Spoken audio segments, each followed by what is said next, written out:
The starship moved slowly through the dark space toward the third planet from the yellow star. Captain Zira looked at the readings on her screen and shook her head. The planet below them was covered in white ice that went on forever. "Another dead world," she said to her crew. "Just like the others we found." Dr. Keth stood beside her, studying the numbers that appeared on the computer. She was the ship's expert on life forms, and she had seen many planets like this one. But something felt different about this place. "The ice is very thick," Keth said. "It covers almost everything. But look at these heat readings.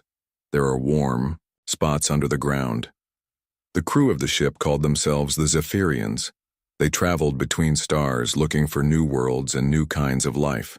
Their home planet was far away, and they had been traveling for many years.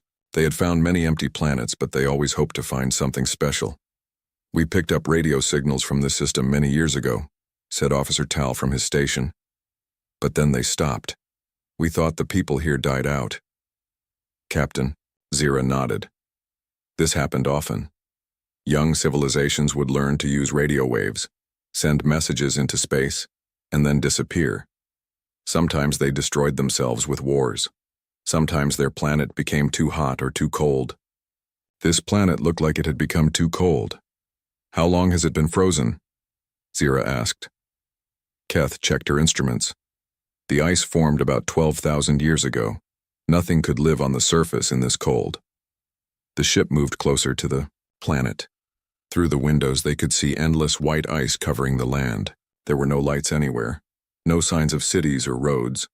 Just ice and more ice. But Dr. Keth kept staring at her readings. Something was wrong with the patterns she saw. The ice was not smooth like it should be. There were shapes under it that looked too regular, too organized. "Captain," she said slowly, "I think we should look closer. These ice formations are strange." "Strange how?" Zira asked. "Look at this area here." Keth pointed to a section on the map. "The ice has straight lines under it. Natural ice does not make straight lines like this." Officer Thaw looked up from his station.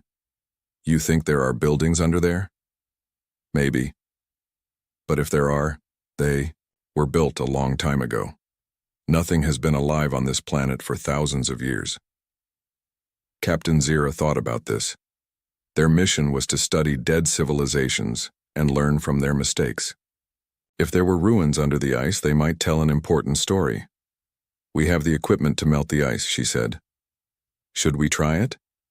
Dr. Keth felt excited. "Yes, we could use the heat beams from the ship. Start with a small area and see what we find." The captain gave the order. The ship's powerful heat weapons turned toward the planet, but instead of fighting, they would melt. The beams shot down through the atmosphere and hit the ice in a small area near what used to be a large continent. The ice began to melt quickly. Steam rose up into the cold air as the heat beams did their work. After several hours, they could see dark ground appearing where the ice used to be. "There," said Keth, pointing at the screen. "Do you see those shapes?" The other crew members gathered around to look.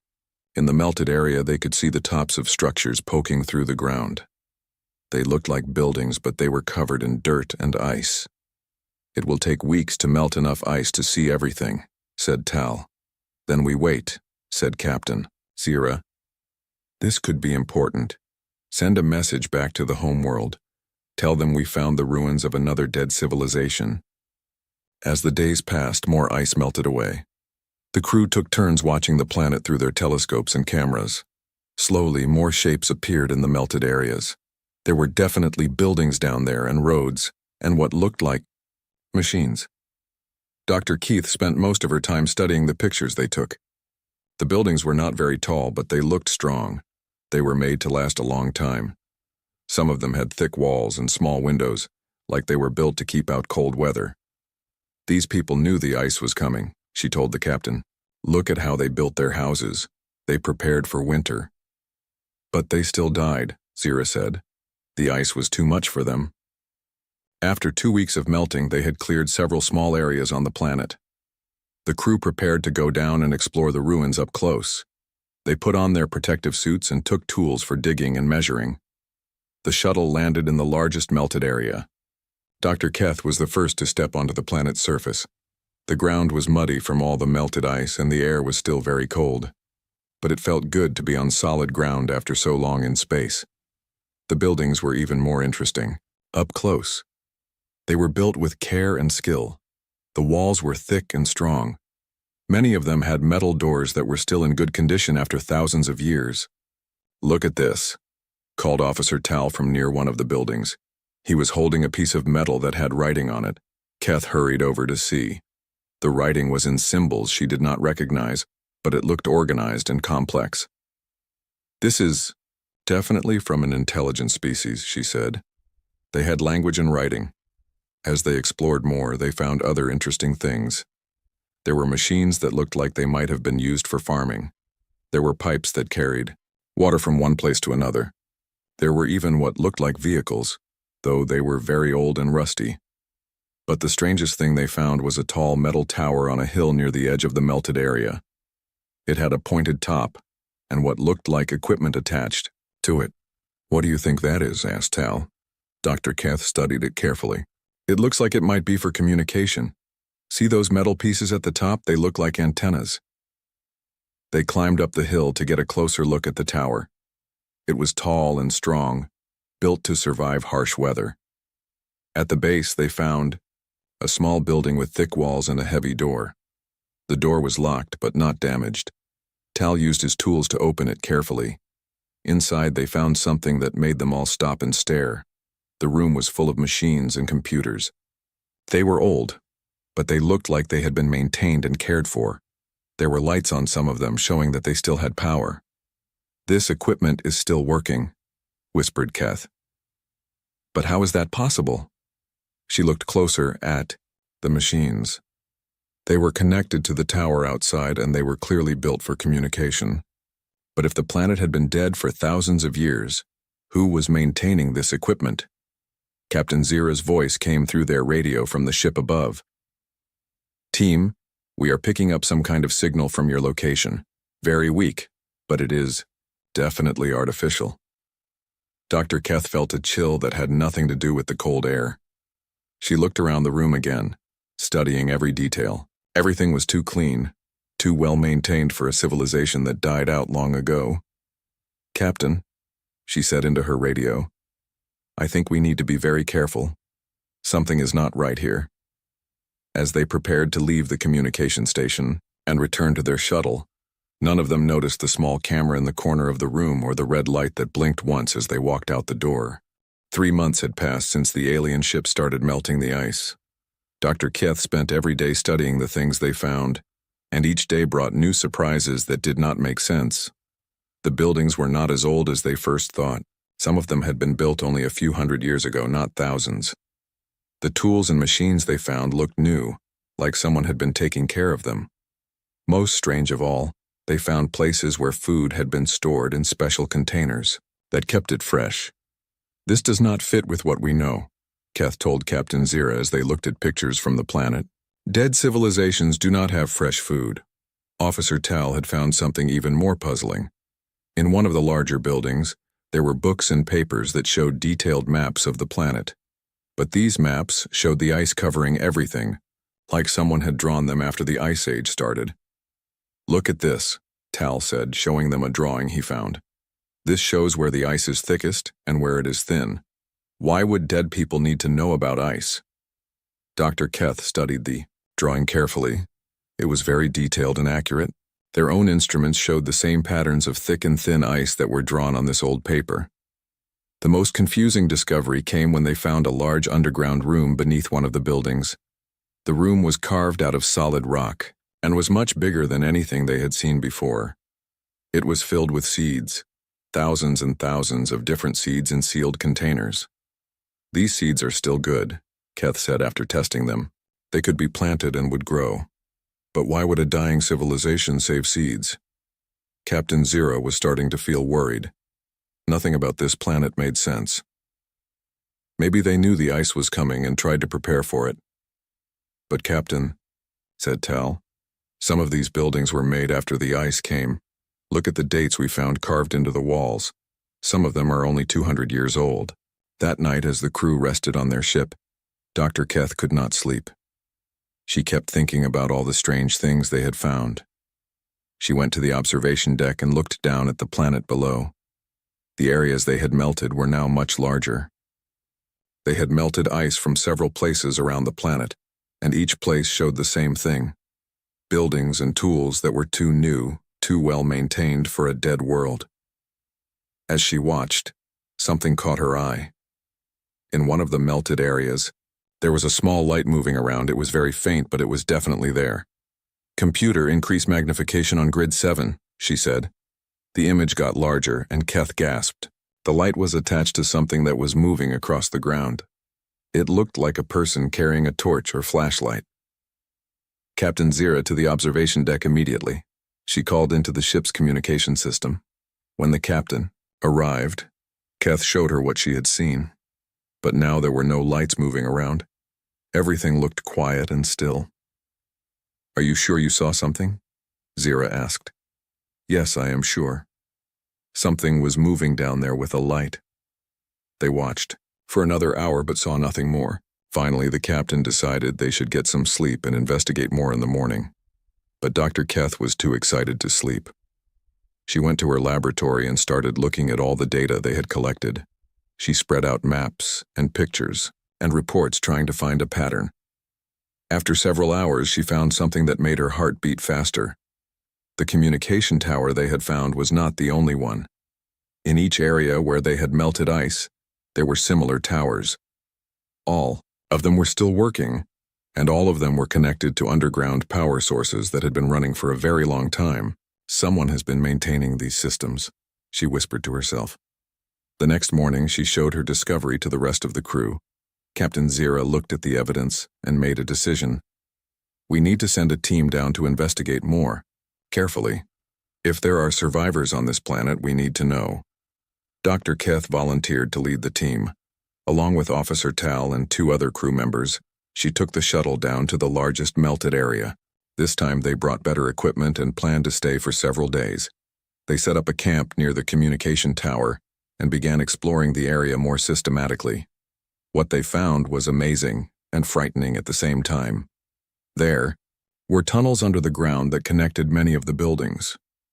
The tunnels were clean and dry with electric lights that still worked. In some places, they found evidence that people had been living in these tunnels recently.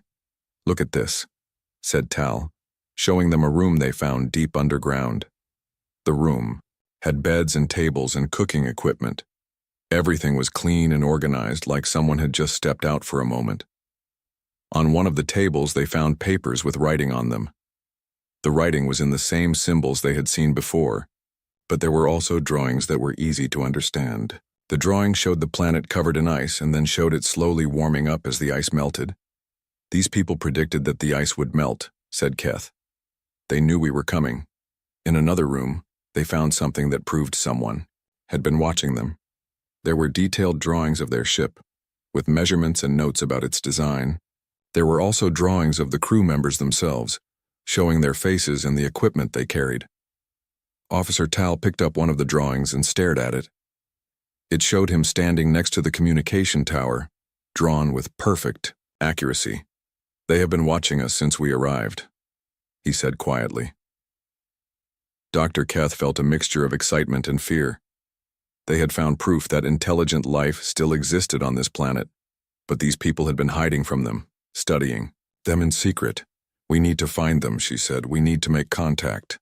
They spent the rest of the day exploring more tunnels and rooms. Each new discovery told them more about the people who lived here. They found workshops where tools were made and repaired. They found libraries with thousands of books.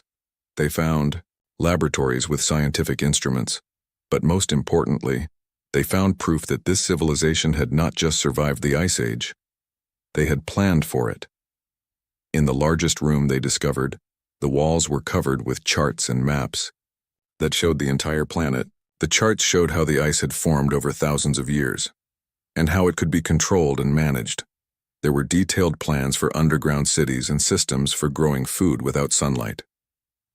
"This is incredible," breathed Dr. Keth. They did not just survive the Ice Age, they caused it on purpose. As the sun set on the planet, The exploration team prepared to spend their first night on the surface. They set up their equipment and took turns keeping watch. It was during Officer Thaw's watch in the darkest part of the night that they finally made contact. A figure appeared at the edge of their camp, just outside the circle of light from their equipment. It was clearly a person, but dressed in heavy clothes that covered most of their face. "Hello," the figure said in a voice that was definitely intelligent and definitely not afraid. "We have been waiting for you to find us." "Officer," Thaw woke the others immediately. Dr. Keth approached the figure slowly, her heart pounding with excitement. "We are explorers from another world," she said. "We came here because we thought this planet was dead." The figure pulled back the hood of their heavy coat, revealing the face of an elderly woman with kind eyes and gray hair. "Dead?" The woman said with a smile. "No, we are not dead. We have been sleeping, waiting for the right time to wake up, and now that time has come." The old woman's name was Elena, and she was not alone. As the sun came up, more people appeared from hidden places around the melted area. They came out of doorways that had looked like solid rock, and from tunnels that the aliens had not found. There were about 20 of them, all dressed in warm clothes that were made from materials the aliens did not recognize. The people looked healthy and strong, not like survivors who had been struggling to live. Elena spoke to Dr. Keith in words that were surprisingly clear. She had learned the alien language by listening to their radio messages, she explained. Her people had been studying the visitors for months, ever since their ship appeared in the sky. "You speak our language very well," said Keth, amazed. "We are good at learning languages," Elena replied with a smile. "We have had a long time to practice." She led the alien team to a large flat area near the communication tower. As they walked, Elena explained how her people had survived. "When the climate of our world started to change many thousands of years ago, our ancestors made a difficult choice," she said. "They decided to help the change happen faster, to make the Ice Age come quickly instead of slowly." Dr. Keth stopped, walking. "You made the Ice Age happen on purpose?" "Yes. Our scientists knew that the planet needed time to heal from the damage that early civilization had caused. So they built machines that made the ice come faster, and they prepared places for people to live safely underground." Officer Thaw looked confused. "But why would you want to freeze your whole planet?" Elena pointed to the melted ground around them. "Because we knew that someday the ice would melt again, and when it did, we would have a clean, healthy world to rebuild on." As they reached the flat area, Elena made a signal with her hand. Suddenly the ground began to move. A large section slid away, revealing a hidden entrance that led down into the earth. "Welcome to New Geneva," Elena said, "one of our underground cities." The aliens followed her down a wide staircase carved from stone. Electric lights lit the way, powered by systems that had been running for hundreds of years. As they went deeper, the staircase opened into a huge underground space. Dr. Keth gasped when she saw what was below. It was a complete city, with streets and buildings and thousands of people. Children played in parks that had been built under artificial suns. Adults worked in gardens where vegetables grew without soil. The air was warm and clean, and everything looked organized and peaceful. "How many people live here?" asked Thaw, staring at the amazing sight. "In this city, about 50,000, Elena answered. "There are 12 cities like this around the planet, with a total population of about 2 million people." Captain Zira's voice came through their radio communicators. She had been listening to their conversation from the ship above. 2 million people? Living underground for thousands of years? Elena smiled as she heard the captain's voice. "Not quite thousands of years, Captain Zira. We rotate our populations. Some groups live underground while others sleep in special chambers that slow down aging. Every few hundred years we switch places." She led them through the streets of the underground city. The buildings were beautiful and functional, built to last for centuries. The people they met were friendly and curious about the alien visitors, but not surprised to see them. "We have been preparing for this day for a very long time," explained Elena as they walked. We knew that eventually someone from another world would come to investigate our planet. They visited a large building that Elena called the Hall of Knowledge. Inside, there were rooms full of books, computers, and scientific instruments. But what amazed the aliens most were the detailed records of their own civilization that the humans had compiled. "We have been listening to radio signals from space for over 200 years, said a young man named Marcus, who was introduced as the city's chief scientist. "We learned your language, studied your technology, and tracked your exploration of nearby star systems." Dr. Keth looked at charts on the walls that showed the movements of alien ships across many light years of space. "You have been watching us the whole time. We had to know who was coming to our world," Marcus explained.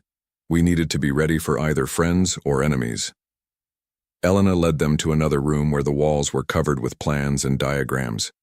These showed designs for machines and buildings that looked more advanced than anything the aliens had seen. "During our long sleep, we have not been idle," Elena said. "We used the time to solve many problems and develop new technologies. We learned to build fusion power plants using ice crystals. We created computer systems that think faster than biological brains. We developed ways to grow any kind of food in any environment." Officer Thaw studied one of the diagrams that showed a machine he did not recognize. "What does this one do?" "That is an atmospheric processor," Marcus answered. "It can change the air of an entire planet in just a few years. We built them to help restore our world after the Ice Age, but they could work on other planets too." "Captain," Zira's voice came through the radio again. "Elena, why are you showing us all of this? Most civilizations keep their advanced technology secret." Elena looked directly at the small camera on Dr. Keith's uniform, knowing the captain could see her. "Because we want to join the larger community of intelligent species, Captain. We have been alone for too long." She led them to a final room that took their breath away. It was a huge chamber with a transparent ceiling that looked up through the earth and ice to the sky above. In the center of the room was a detailed model of their solar system, with moving planets and moons. "We have been planning for this moment for generations," Elena said. "We knew that our planet would eventually attract visitors from space. We prepared for different possibilities, explorers like you, traders who wanted to buy and sell, or conquerors who wanted to take our world by force." Marcus activated controls on the model, and it began to show different scenarios. "We have defenses prepared if necessary, but we hope for friendship and cooperation instead." Dr. Keth was overwhelmed by everything she had seen. "Your people accomplished something that no other known civilization has ever done. You survived a planetary disaster by planning for it centuries in advance." "It was not easy," Elena admitted. "Many of our ancestors died during the transition to underground life, but they made the sacrifice so that future generations could have a better world." As they prepared to return to the surface, Elena made an offer that surprised everyone. "Dr. Keth, would you and your crew like to stay and learn more about our civilization? We have much knowledge to share, and we would like to learn about your people as well." Before Keth could answer, alarms began to sound throughout the underground city. Marcus ran to a communication station and began reading messages that appeared on the screen. "Elena," he said with worry in his voice, "our orbital sensors have detected new ships approaching the system. Large ships, military configuration." Elena's expression became serious. "How long before they arrive?" 3 days, maybe 4. Captain Zira's voice came through the radio with urgency. "We are detecting them too. Those are Vorthon ships. They are not explorers like us. They are conquerors who take planets by force." Elena looked at Dr. Keth with determination in her eyes. "Then it seems our peaceful first contact will have to wait. We have prepared for this possibility too." She turned to Marcus. "Send the awakening signal to all 12 cities. It is time for humanity to fully emerge from its long sleep." As alarms continued to sound and people throughout the underground city began moving with purpose, Dr. Keth realized that the greatest surprises were yet to come.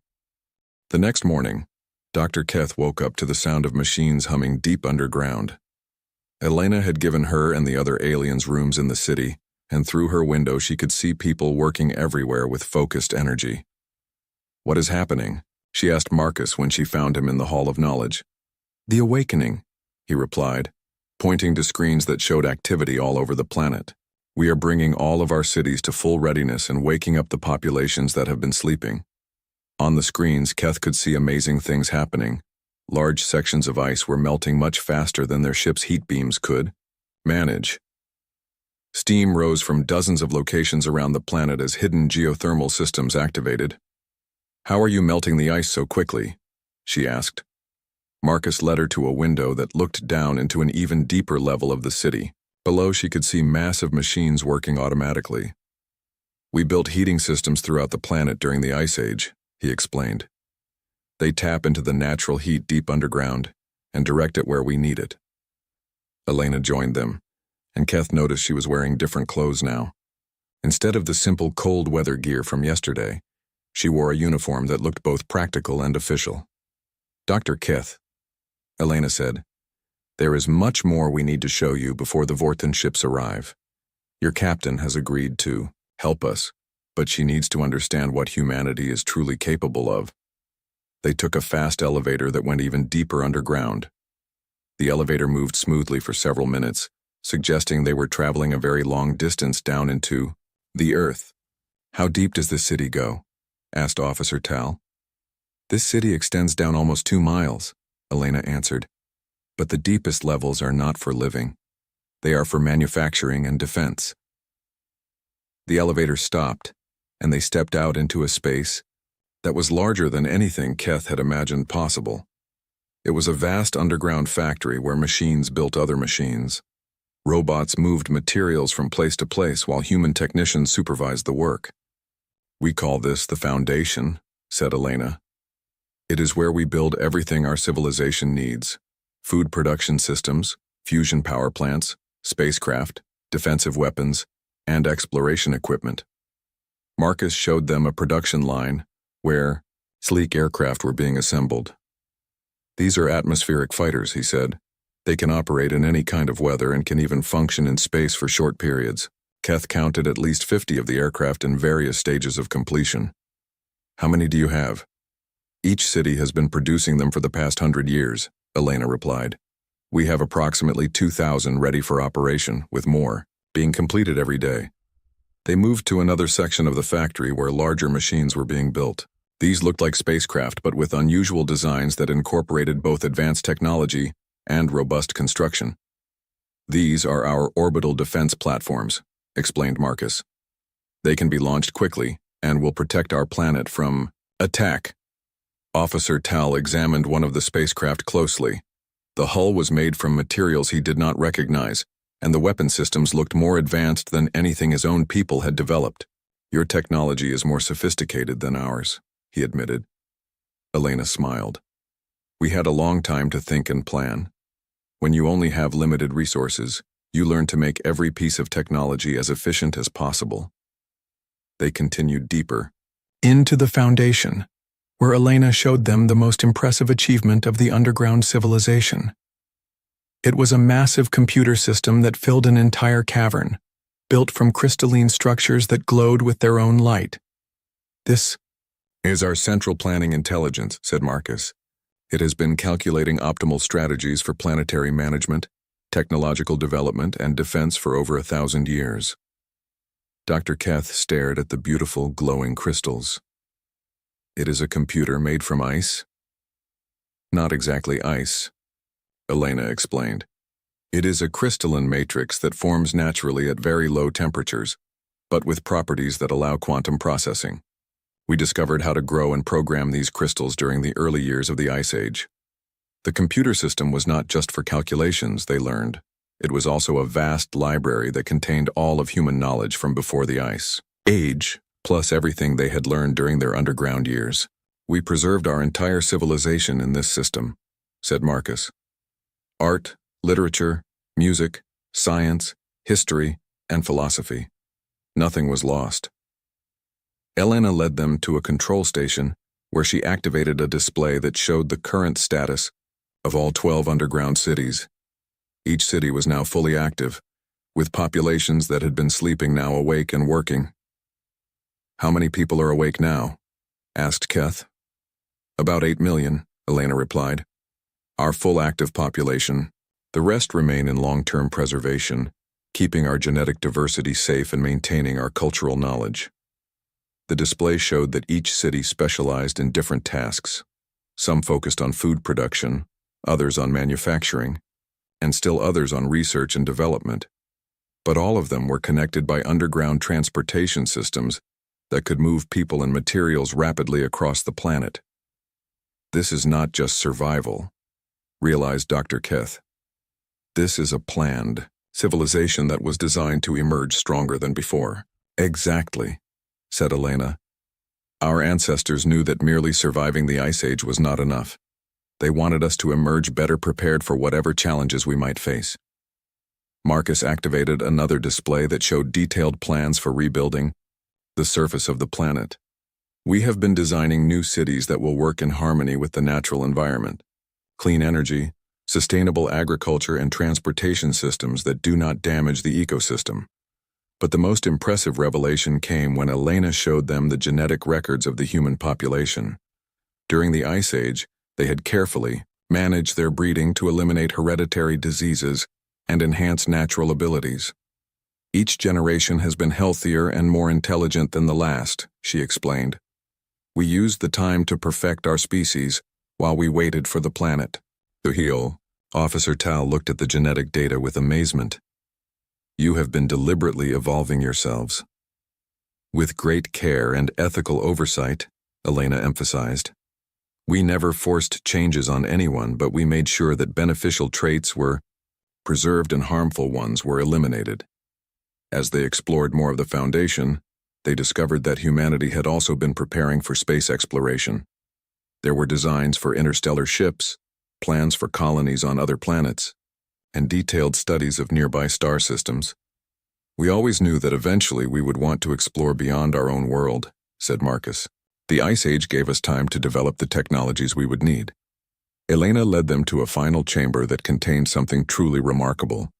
It was a complete backup of their entire civilization, stored in crystalline matrices that could survive almost any disaster. If something ever happens to our main population, she explained, this backup contains everything needed to rebuild our species and our culture. Genetic templates, technological specifications, cultural records, and artificial intelligences that can guide the rebuilding process.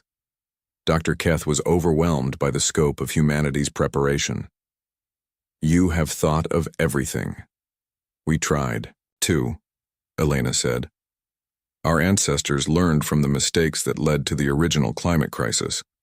They decided that humanity would never again be caught unprepared for existential threats. As they returned to the upper levels of the city, alarms began sounding again. Marcus quickly checked the communication systems and turned to Elena with urgent news. The Vorthan fleet has arrived earlier than expected. They are already entering our solar system. Elena's expression became grim. How much time do we have? 6 hours until they reach our planet. Elena turned to Dr. Keth. It is time for you to see our final preparation. The one we hope we will never have to use, but which we have been perfecting for centuries. As they hurried toward another elevator that would take them to the surface, Keth realized that humanity's greatest test was about to begin. When they reached the surface, Dr. Keth could hardly believe what she saw. The landscape had changed completely in just a few hours. Where there had been solid ice that morning, now there were green fields and flowing rivers. Cities were rising from the ground like flowers blooming after a long winter. How is this possible? She asked Elena, who was now wearing a military-style uniform and carrying communication equipment.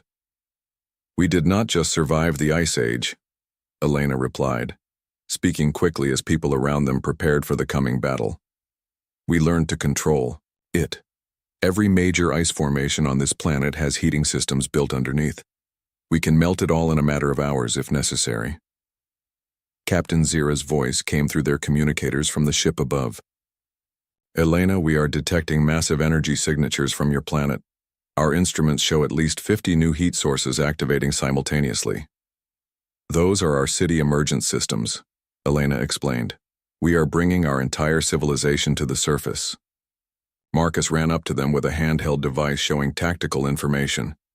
The Vorthon fleet consists of 12 heavy cruisers and 48 attack ships. They are demanding that all vessels leave the system immediately so they can begin colonization. Operations. Elena spoke into her communicator. Captain Zira, we are prepared to offer you and your crew full alliance status if you will help us defend our world. In return, we will share our survival technologies and establish a permanent research partnership. There was a pause before the captain replied. Elena, I need to be honest with you. Our ship has some defensive capabilities, but we are not a military vessel. Against 60 Vorthon ships, we cannot offer much help. Elena smiled grimly. Captain, you may be surprised by what we can accomplish together. She led Dr. Keth to a hilltop where they had a clear view of the surrounding area. As they watched, massive structures began rising from the ground. These were not buildings, but weapon platforms and defensive installations that had been hidden under the ice for centuries. We learned from studying your ship's design, Elena explained. We incorporated your shield technology into our defense systems, but we improved it with our crystalline computing power. In the distance, Keth could see aircraft launching from hidden runways that had been carved into mountainsides. The sleek fighters they had seen being built were now taking to the sky by the hundreds. How many ships do you have? Asked Officer Thaw, watching the impressive display. About 3,000 atmospheric fighters and 500 orbital defense platforms, Marcus answered, plus the ground-based weapon systems you can see being deployed. Elena activated a communication device that connected her to all the human cities around the planet. This is command central to all cities. Initiate full defensive protocol. All systems are now active. On screens carried by her assistants, they could watch the deployment happening worldwide. Every continent was revealing hidden military installations. The planet that had seemed dead just days ago was now showing itself to be one of the most heavily defended worlds in the galaxy. Captain Zira's voice came through the communicator with amazement in her tone. Elena, our sensors are detecting over 4,000 armed spacecraft launching from your planet. The Vorthons are requesting communication with whoever's in command down there. Put them through, Elena said calmly. A harsh voice filled the communicator, speaking in the Vorthon language. Captain Zira provided translation. They are demanding to know what species is inhabiting this world and why we have not evacuated as ordered. Elena responded in perfect Vorthon, which surprised everyone listening. This is Elena Vasquez speaking. For the human species of Earth, we reject your colonization claim and order you to leave our system immediately. There was silence for several moments before the Vorthon commander replied, his voice filled with anger and disbelief. They are saying, Captain Zira translated, that according to their records this planet was uninhabited and frozen. They claim legal right to colonize it under Galactic Convention 7. Elena's response was cold and clear. Tell them that Earth was never abandoned. We were simply waiting for the right time to emerge, and that time is now. As if to emphasize her point, the final wave of human spacecraft launched from hidden bases. These were larger ships, clearly designed for space combat. They moved into orbital positions with precision that showed years of planning and training. The Vorthon commander's next message was a threat. He gave the humans 1 hour to surrender or face total destruction. Elena turned to Dr. Keth with a serious expression. I want you to understand something important. Humanity does not want war. We have spent thousands of years learning to live in peace with our planet and with each other. But we will not allow anyone to take our world from us. She activated another communication channel. All ships, this is Elena. You are authorized to demonstrate our defensive capabilities. Show them what they are facing. What happened next was unlike anything Dr. Keth had ever seen. The human ships moved in perfect coordination, creating a defensive formation around the planet. Their weapons charged with energy that made space itself seem to shimmer. But instead of attacking, they created a demonstration that left no doubt about their capabilities. Asteroid targets that had been positioned in space were destroyed with such precision and power that the energy discharges could be seen from the planet's surface. Captain Zira's voice was filled with awe. Elena, your weapons technology is far more advanced than anything in the known galaxy. Where did you develop these systems? Necessity and time, Elena replied. When you have limited resources and centuries to work with, you learn to make every invention count. The Vorthan commander's response came quickly. His tone was now much less confident. He wanted to know how many ships the humans could deploy, and what their maximum range capabilities were. Elena's answer was delivered with quiet strength. We have enough ships to defend our world against any threat. Our range capabilities include any location where our people might be threatened. We suggest you reconsider your colonization plans. Marcus showed them tactical displays that revealed the full scope of human preparation. Not only did they have defensive systems around Earth, but they had also been placing monitoring stations and defensive platforms throughout their solar system for the past century. We knew that eventually someone would come who was not friendly, he explained. We prepared accordingly. The standoff continued for 2 hours. The Vorthan ships maintained their position at the edge of the solar system, while their commanders debated their options. Meanwhile, more human ships continued to emerge from the planet until their numbers rivaled the combined fleets of most galactic civilizations. Finally, the Vorthan commander sent a final message. Captain Zira translated with relief in her voice. They are withdrawing from the system. They cite unexpected resistance from advanced indigenous species as their reason for abandoning colonization plans. As the Vorthan ships turned and began moving away from Earth, Elena finally allowed herself to relax. The first test of humanity's emergence from the Ice Age had been passed successfully. Dr. Keth, she said, we would like to invite your people to establish a permanent embassy here on Earth. We have much to learn from each other. Keth looked around at the transformed landscape, where cities now gleamed in the sunlight and spacecraft patrolled the skies.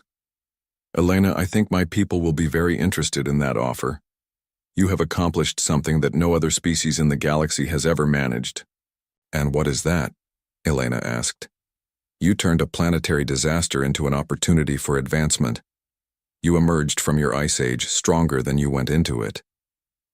Elena smiled as she watched children who had lived their entire lives underground, now playing in fields under the open sky. Our ancestors always believed that with enough preparation and determination, any challenge could become an opportunity. As the sun set on this new Earth, Dr. Keth sent her report to the Zephyrian homeworld. It would recommend immediate diplomatic relations with humanity and the establishment of Earth as a protected research world where both species could share their knowledge. The humans had not just survived. They had transformed survival into mastery, and in doing so, they had earned their place among the stars.